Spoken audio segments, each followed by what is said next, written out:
नमस्कार,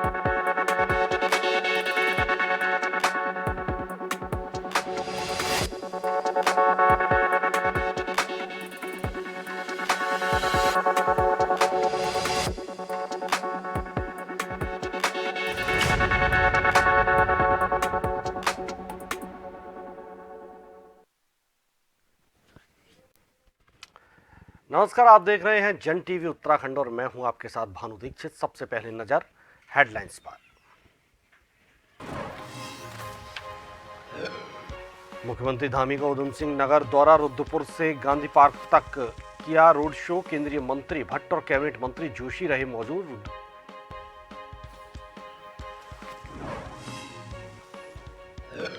13 जनवरी को मुख्यमंत्री धामी का भीमताल दौरा, 5 करोड़ 64 लाख के पुल का करेंगे लोकार्पण। दौरे की तैयारी को लेकर विधायक ने की बैठक।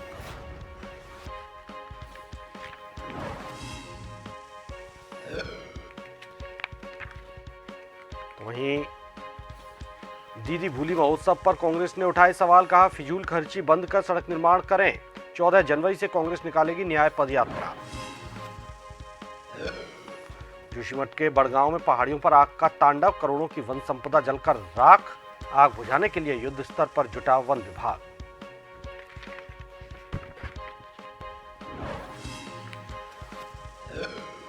उत्तराखंड में कड़ाके की ठंड, जमने लगे झरने, मैदानी क्षेत्रों में कोहरे का प्रकोप जारी, बर्फबारी से गिर रहा तापमान।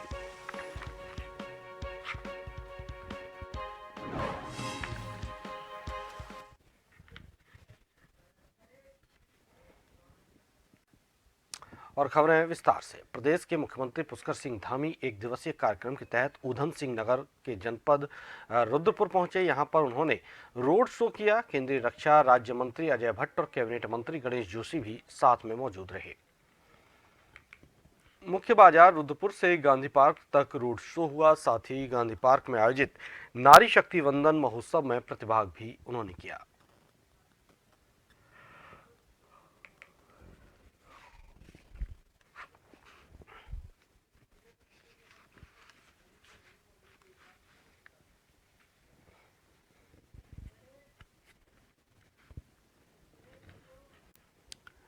नैनीताल जिले के भीमताल विधानसभा में प्रदेश के मुख्यमंत्री पुष्कर सिंह धामी 13 जनवरी को 5 करोड़ 64 लाख की लागत से बने 120 गांव को जोड़ने वाले पुल का लोकार्पण करेंगे। वहीं सीएम के दौरे को लेकर मंगलवार को भीमताल विधायक राम सिंह कैड़ा ने अधिकारियों के साथ बैठक की और नवनिर्मित पुल का निरीक्षण भी किया।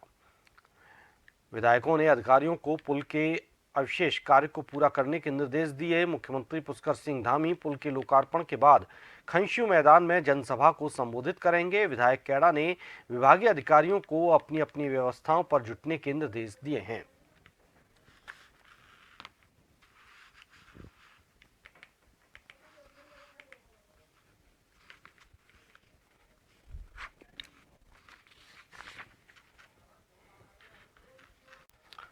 जनपद मुख्यालय में पुष्कर सिंह धामी के दीदी भूली कार्यक्रम पर जिला कांग्रेस पार्टी ने प्रेस वार्ता कर मुख्यमंत्री के उत्तरकाशी दौरे पर सवाल खड़े किए हैं।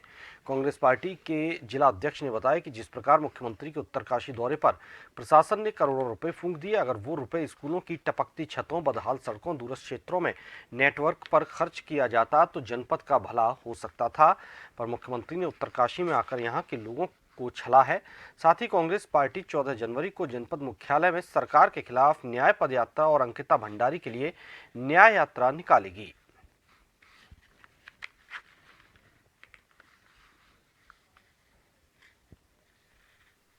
उत्तराखंड में कर्जा लेकर सरकार चलाने के बाद आप करोड़ों रुपए अपने स्वागत में, जबरदस्ती के स्वागत में आप करोड़ों रुपए खर्च करवा रहे हैं।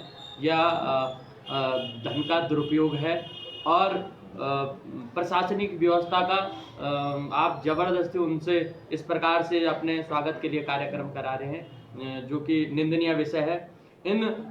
सही होता अगर इस पैसे को उन विद्यालयों में जहां टपकती हुई छतें हैं उनकी मरम्मत करवाई जाती। जिन पुलों के लिए कांग्रेस पहले भी धरना प्रदर्शन कर चुकी है, आप जानते हैं तिलोत पुल की क्या ड्राइंग है आज तक समझ में नहीं आई है, वो तिलोत पुल क्यों नहीं बन पाया। मुख्यमंत्री जी ने कल करोड़ों रुपए खर्च करके सरकारी धन का दुरुपयोग करके जो है यहाँ बहुत बड़ा प्रोपेगेंडा किया। और हम जब अखबार में देखते हैं तो कुमाऊं मंडल में जब मुख्यमंत्री जी जाते हैं तो प्रत्येक विधानसभा में प्रत्येक जनपद में करोड़ों रुपए की घोषणा करते हैं मुख्यमंत्री के कोष से। लेकिन बड़े दुख की बात है, गंगोत्री विधानसभा के लिए कल एक भी नई घोषणा मुख्यमंत्री ने यहाँ पर नहीं की। बड़ी मुश्किल से उत्तरकाशी आए, सब लोग सुनना चाहते थे लेकिन एक भी घोषणा नहीं की। ये तमाचा है भारतीय जनता पार्टी उत्तरकाशी के कार्यकर्ताओं के लिए, यहाँ के प्रतिनिधियों के लिए। इनके लिए जो है जनता के साथ जो धोखा किया जा रहा है दिन पर दिन, ये उत्तरकाशी के साथ एक धोखा है। नैनीताल हाईकोर्ट द्वारा राष्ट्रीय राजमार्ग और राज्य मार्ग पर किए गए अतिक्रमण को हटाने के कड़े निर्देश दिए गए थे। हाईकोर्ट के निर्देश पर बुधवार को पीडब्ल्यूडी लोहाघाट ने तहसीलदार विजय गोस्वामी की देखरेख में पुलिस और प्रशासन के सहयोग से लोहाघाट क्षेत्र के 12 फुट लोहाघाट राजमार्ग में पाटन पुल से लेकर गलचौड़ा तक किए गए अतिक्रमण को बुलडोजर से हटाया। प्रशासन की इस कार्रवाई से अतिक्रमणकारियों में हड़कंप मचा हुआ है।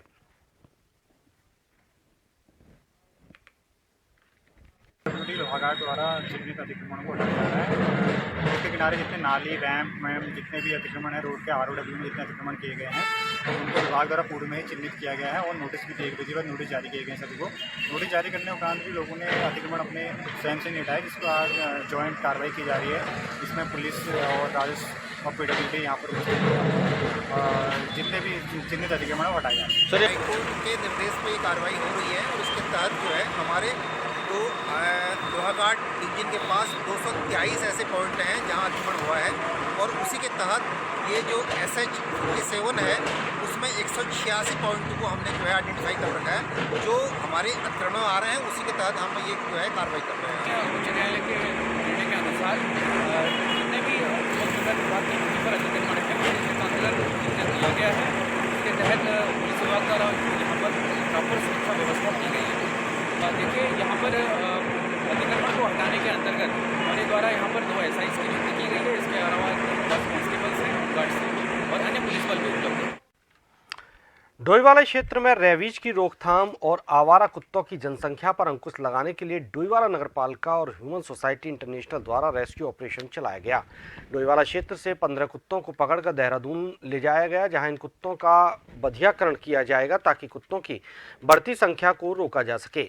डोईवाला क्षेत्र में पकड़े गए तमाम आवारा कुत्तों का बधियाकरण के बाद दोबारा इन्हें उसी स्थान पर छोड़ दिया जाएगा जहां से ये पकड़े गए थे।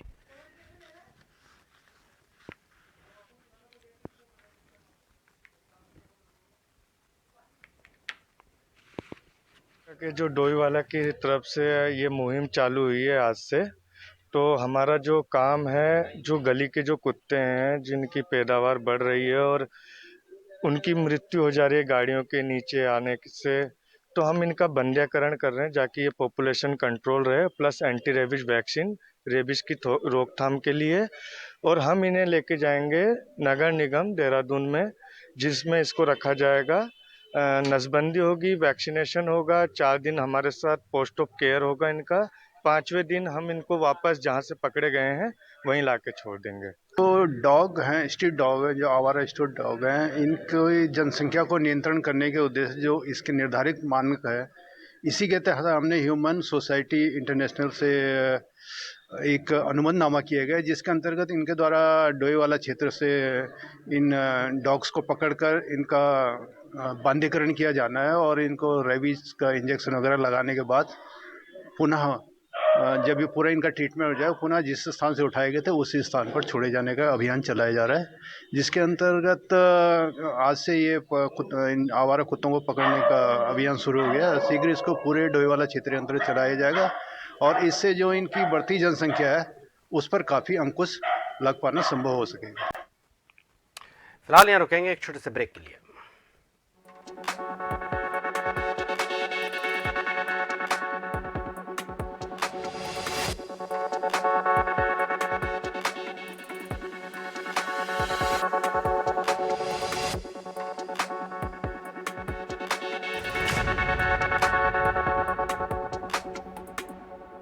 जी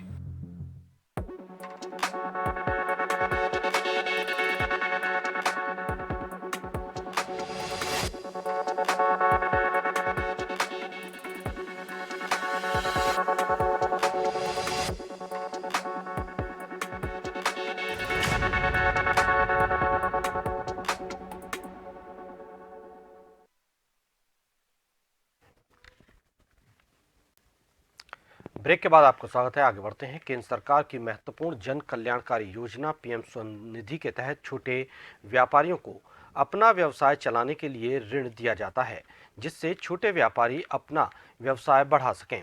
लेकिन लोहाघाट में एसबीआई के जन कल्याणकारी योजना के पात्र लोगों को ऋण नहीं दिया जा रहा है और छोटे व्यापारियों से बैंक के चक्कर कटवाए जा रहे हैं। इस बात की शिकायत व्यापारी ने एसडीएम लोहाघाट रिंकू बिष्ट से की।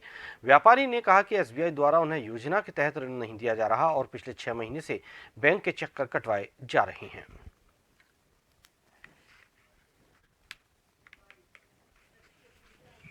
मैं लोहाघाट में कम से कम 12-13 साल से व्यापार करता आ रहा हूँ। ये प्रधानमंत्री योजना वाला जो मुझे दिया गया है, मैंने लिया। लेने के बाद उनको वापसी करने के बाद वो लोग कहते हैं तू आज आना, कल आना, परसों आना, तरसों आना, ऐसे कहते हैं ना। बैंक मैनेजर साहब भी कहते कल आना। 6 महीने पहले आपका जो है अप्लाई किया, 6 महीने पहले अप्लाई करते हो, ऐसे कह रहे लगे वो। आप उसका उतार कीजिए ना पहले। इस तरीके से पीएम स्वनिधि जो एक महत्वाकांक्षी भारत सरकार की योजना है, उसमें एक लाभार्थी के द्वारा बताया गया कि बैंक द्वारा कोऑपरेट नहीं किया जा रहा है। तो जो हमारे पटल सहायक इसको देखते हैं, उनको निर्देशित कर दिया गया है कि व्यक्तिगत रुचि लेते हुए उस लाभार्थी का कार्य कराया जाए। अगर किसी बैंक के द्वारा कोऑपरेट नहीं किया जा रहा है तो उसकी हमें सूचना दें, ताकि कि जो इनके एलडीएम और एलडीओ हैं उनको इस संबंध में अवगत कराया जा सके कि आपके द्वारा भारत सरकार के कार्यक्रमों में सहयोग नहीं किया जा रहा है। 22 जनवरी को राम मंदिर की प्राण प्रतिष्ठा होने जा रही है। इस दौरान मंदिर समिति ने देश भर से 4000 से ज्यादा लोगों को निमंत्रण भेजा गया है। वहीं कांग्रेस के नेताओं को निमंत्रण भेजा गया, लेकिन उत्तराखंड कांग्रेस के बड़े नेता लगातार राम मंदिर की प्राण प्रतिष्ठा को लेकर बीजेपी को घेरने की कोशिश कर रहे हैं। कुछ समय पहले कांग्रेस के प्रदेश अध्यक्ष ने कहा था कि मैं राम मंदिर की प्राण प्रतिष्ठा कार्यक्रम में नहीं जाऊंगा, तो अब कांग्रेस के वरिष्ठ नेता और विधायक प्रीतम सिंह ने भी प्राण प्रतिष्ठा कार्यक्रम को लेकर बीजेपी पर निशाना साधा है और उन्होंने कहा कि बीजेपी ने इस कार्यक्रम को हाईजैक कर दिया है।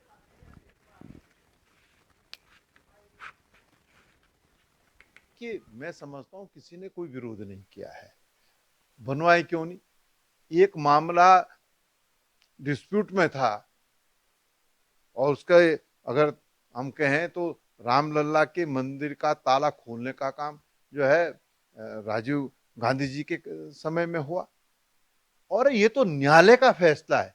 ये कोई भारतीय जनता पार्टी क्यों नहीं बना लिया न्यायालय से पहले, जब तक निर्णय नहीं आया तो उससे पहले क्यों नहीं मंदिर का निर्माण करवा दिया, अगर इतने ही जो है अपने आप को तुर्रमखा समझते हैं। भाई ये तो न्यायालय का फैसला था, सुप्रीम कोर्ट ने एक जजमेंट दिया जिसके आधार पर निर्माण हुआ है और उस रामलला जो कि जिसमें सब लोग आस्था रखते हैं उसको भी हाईजैक करने का काम कर। हमारे जो विश्व हिंदू परिषद के कार्यकर्ता है उन्होंने सबको निमंत्रण पत्र दिए हैं, कांग्रेस के वरिष्ठ नेताओं को भी दिए है। भाव किस रूप में कांग्रेस का वो जनता देख रही है। अब अगर बीजेपी को कहा, बीजेपी को एक कार्यकर्ता राम भक्त है, हमारे साथ हमारा अल्पसंख्यक मोर्चा भी है, तो भगवान राम के दर्शन के लिए जा रहा है, इसलिए हाईजैक बीजेपी नहीं कर रही है। हम जनता के साथ सामूहिकता के साथ भगवान राम के भव्य मंदिर के दर्शन के लिए जा रहे हैं, पूजन के लिए जा रहे हैं। कांग्रेस को यहाँ भी राजनीति दिखाई दे रही है। यही कारण है कि कांग्रेस आज भी इस युग में भी उस युग के को दोहराना चाहती है जिस युग में भव्य मंदिर टूटा। उत्तराखंड ने संकल्प लिया है कि भारत सरकार की ओर से निर्धारित 2025 तक टीबी मुक्त होने के लक्ष्य को पहले ही पूरा कर लिया जाए। इसलिए सरकार ने 2024 तक टीबी मुक्त उत्तराखंड करने का लक्ष्य रखा। वहीं पूरे देश में निक्षय मित्र बनाने में उत्तराखंड राज्य दूसरे स्थान पर है। इसी कड़ी में स्वास्थ्य सचिव ने बताया कि उत्तराखंड को टीबी मुक्त बनाने को लेकर कवायद चल रही है।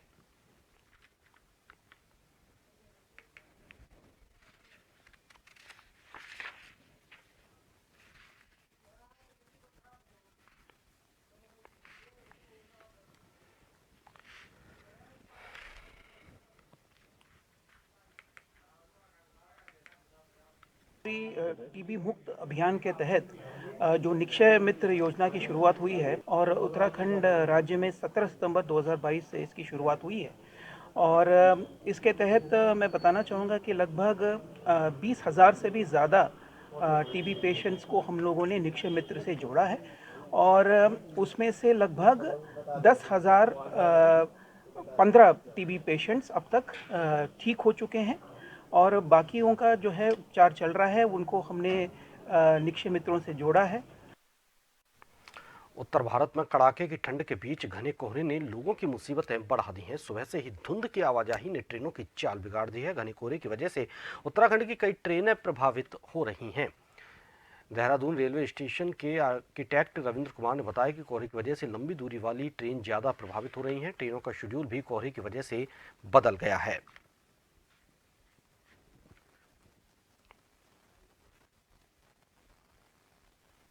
कोहरे की वजह से जो लंबी दूरी वाली गाड़ी है वो थोड़ा लेट हो रही है, जिसमें से आपकी कोटा से जो देहरादून के लिए आती है वो गाड़ी लेट चली है। आज जैसे 10:30 बजे आई, करीबन 4 घंटे करीब लेट आई है। उसके एक सूबेदारगंज से आती है गाड़ी 4113 सूबेदारगंज से देहरादून, वो भी लगभग 2-3 दिन से 4 घंटे ही आ रही है। और बाकी जो गाड़ियां हैं लगभग राइट टाइम में, जो लंबी दूरी वाली गाड़ियां वो ज़्यादा लेट हो रही है। और इस वक्त आपको सीधे लिए चलते हैं उत्तर प्रदेश के बरेली, जहां मुख्यमंत्री योगी आदित्यनाथ आज दौरे पर हैं। विकास भवन में वो प्रेस वार्ता कर रहे हैं।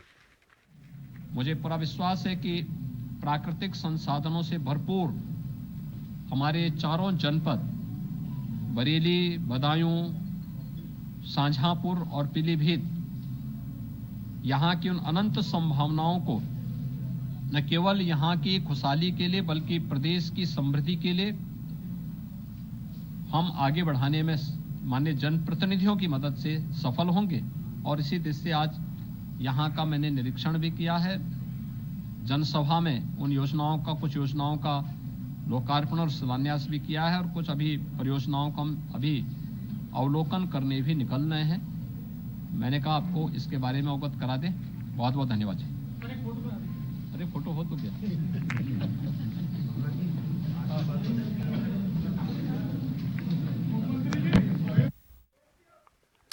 आगे बढ़ते हैं। पिथौरागढ़ जनपद भर में कार्य करने वाले बाहरी मजदूरों को मजदूर संघ के जिला कार्यकारिणी अध्यक्ष अर्जुन धोनी ने जानकारी साझा करते हुए कहा, पिथौरागढ़ जनपद भर में कार्य करने वाले सभी मजदूरों का आईडी कार्ड होना जरूरी है।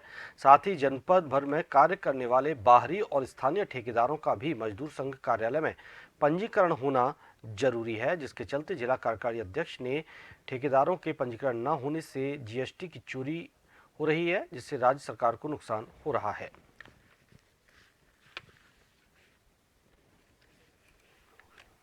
मजदूर भाई हैं, इनका जो है कि एक मजदूर ट्रेड यूनियन का आई कार्ड होना और जो यहाँ ठेकेदारी कर रहे हैं इनका पंजीकृत होना है यहाँ, जिसमें जीएसटी ये जो है कि राज्य सरकार की जितने भी हमारे मजदूर भाई हैं ये इनका कहीं मतलब कि पंजीकृत नहीं है। हमें राज्य सरकार को जो है कि नुकसान हो रहा है, उत्तराखंड राज्य सरकार को बहुत बड़ा नुकसान हो रहा है। और जो भी यहाँ के मकान मालिक और ठेकेदार हैं इनके जो है कि अकाउंट में ही पैसा दें, नगद पैसा न दें। मैं अनुरोध करता हूँ पिथौरागढ़ की जनपद की जनता से, जो इन लोगों से काम कराते हैं इनका जो है कि बैंक में ही इनको पैसा ट्रांसफर करें। इनके राष्ट्रवादी रीजनल पार्टी ने पत्रकार वार्ता के दौरान भ्रष्टाचार के मामले का खुलासा किया है। पार्टी के संस्थापक शिव प्रसाद सीमवाल ने पूर्व डीएम नैनीताल धीरज सिंह गर्ब्याल पर आरोप लगाते हुए कहा कि इन्होंने डीएम रहते हुए अपने पद का दुरुपयोग किया। उन्होंने अनुसूचित जाति की जमीनों की अवैध तरीके से खरीद की परमिशन दी है। इस पर कैग ने भी सवाल खड़े किए थे।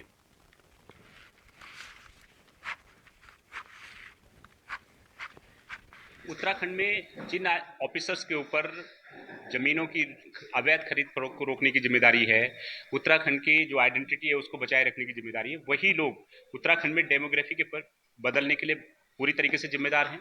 जमीनों की अवैध खरीद में न सिर्फ जिम्मेदार हैं बल्कि वो खुद इलीगल माइनिंग से लेकर के जमीनों की अवैध खरीद फरोख्त को परमिशन देने के लिए, अवैध हथियारों को लाइसेंस देने के लिए डायरेक्ट इन्वॉल्व हैं, इलीगल माइनिंग में डायरेक्ट इन्वॉल्व हैं। और एक केस स्टडी के रूप में आज हमने नैनीताल के जो तत्कालीन जिलाधिकारी रहे हैं डीएस गर्ब्याल, जिस दौरान उनके कार्यकाल में भी एक सवाल उठ रहे थे कि भाई यहाँ पे पर्यटन जिहाद हो रहा है, डेमोग्राफी चेंज हो रही है पर्यटन के नाम पे, वही केस स्टडीज हमने उठाई है। पिछले 5 दिनों से लगातार दिन रात जोशीमठ के बड़गांव गांव के ठीक सामने वाली ऊंची पहाड़ियां भीषण आग की चपेट में हैं, जिससे वन विभाग की करोड़ों की वन संपदा जलकर पूरी तरह से खाक हो गई। हालांकि वन विभाग की टीम के द्वारा आग बुझाने का कार्य युद्ध स्तर पर चल रहा है, लेकिन आग का तांडव इस कदर है कि आग को बुझाने में वन कर्मियों को काफी लंबा वक्त अभी और लग सकता है।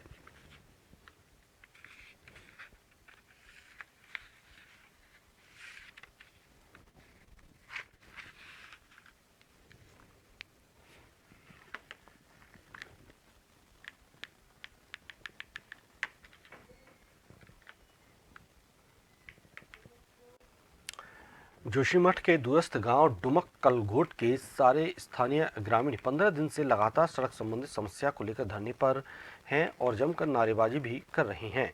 स्थानीय ग्रामीणों का कहना है कि जब तक डुमक कलघोट गांव की मोटर मार्ग निर्माण की समस्या पूरी नहीं हो जाती, तब तक वे सभी स्थानीय ग्रामीण इसी तरह लगातार धरना प्रदर्शन करते रहेंगे।